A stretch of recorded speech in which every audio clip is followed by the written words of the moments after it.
محمود یہ د 400 گلنا د جام محمود یہ د 400 گلنا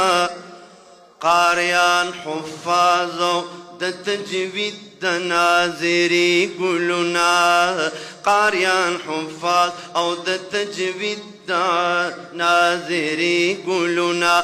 د جامع محمود یہ د 400 گلنا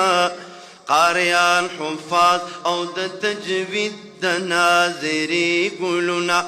رسم تاسیس دس دین وی او سزاڑو شاگردان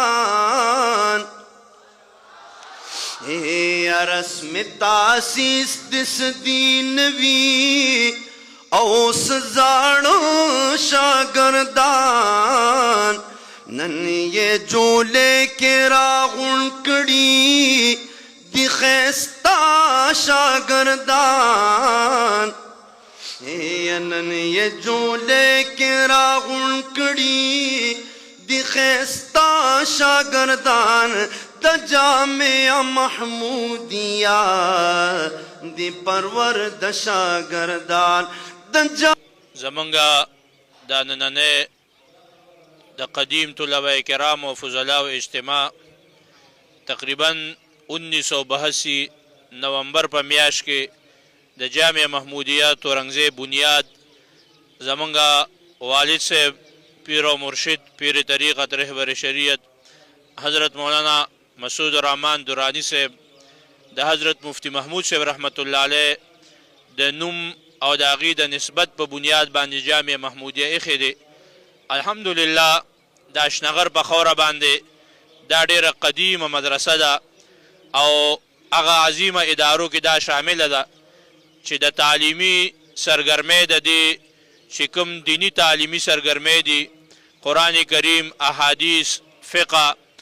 او تجوید سره سره الحمدلله عصري علوم د نرسري نه د 10 جماعته پورې هغه عصري علوم هم الحمدلله موږ په دې اداره کې طلبه کرامو ته پړاوو. په دغه سلسله کې موږ د قدیمو فضلاو او د اساتذه کرامو اجتماع ایښې وه. د دې مدرسې د جامع محمودیې دا 43 وه یوم تاسیس دی. الحمدلله په دغې نسبت سره موږ ډېر لوی اکابر مشایخ علماء کرام چې هغه زموږ په دې اداره کې پاتې شوي نه الحمدلله هغه شیوخ الحدیث دي د افتا په منصبونو باندې هغې تشریف فرما دي د ملک او د قوم او د دې بچو خدمت کوي په مختلفو ادارو سرکاري کې الحمدلله د دې ادارې فضلا هغه موجود دي. موږ د راتلونکي او راغلي ټولو میلمنو د ټولو فضلاو د ټولو اکابرو مشایخو شکریه ادا کوو او ورسره زموږ تړلې څومره ملګري د اجتماع ته راغلي د هغې ټولو موږ د زړه د کومې شکریه ادا کوو. انشاءالله آینده نومبر 2026 کې به زمونږ 44 یوم تاسیس هغه مونږ په ډېر لوی شان او شوکت سره او د یو لوی عظیم اجتماع په شکل کې مناوو. الله رب العزت زمونږ استاد حامی و ناصر شي. واخر دعوانا الحمدلله رب العالمین.